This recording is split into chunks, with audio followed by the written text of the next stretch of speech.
I'm going to show you how to make a chain stitch.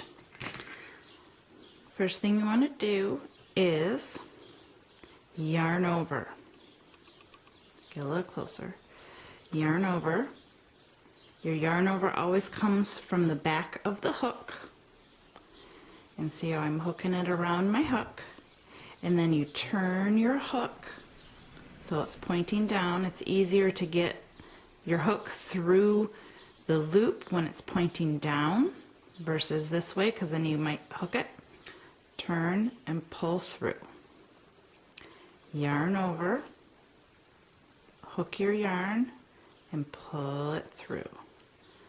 Yarn over, hook your yarn, pull it through.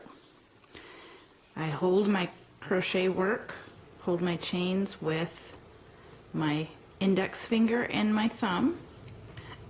Every time I make 1, 2, or 3 of them, depending on how far I get away, I hold the loop here so the loop doesn't move, and I bring my fingers back up. I yarn over, pull it through. A little bit of yarn here. Yarn over, pull it through. This is a chain.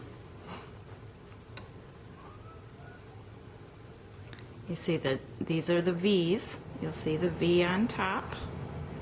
Those are the tops of the stitches. And there's the, you can see better this way, this is the back ridge loop. That's the back. So you have your chain stitch. See how nice and uniform they are? Whenever you're making any of your stitches, the reason why there's different gauges, or excuse me, get different millimeters, this is a 5.5 millimeter, it's the roundness of the hook.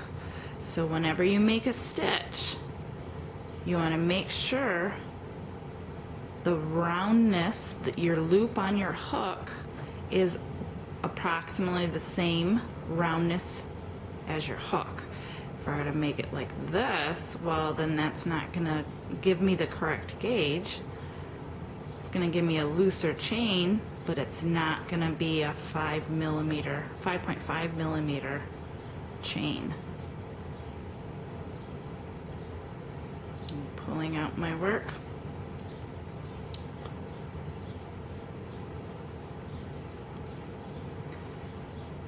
Now pull it through. Through, yarn over, pull through, and there it is, there's your chains. Another thing you will want to remember, if you do need to stop your work, you can pull up a loop and let it go. When you want to go back to your loop, when you're pulling your loop closer or tighter here, you always want to insert your hook back into the chain so the front part of the loop is the movable, is the part of the yarn that's moving. See how the front part of my loop, you never want to insert it so the back part, then your loop will be twisted. So anytime you stop, it doesn't matter what stitch you're making, you pull it out and go about your business, and then you come back to it. When you're pulling to tighten up, you always want to insert your hook so the front part of the loop is the movable, and then you can continue back on.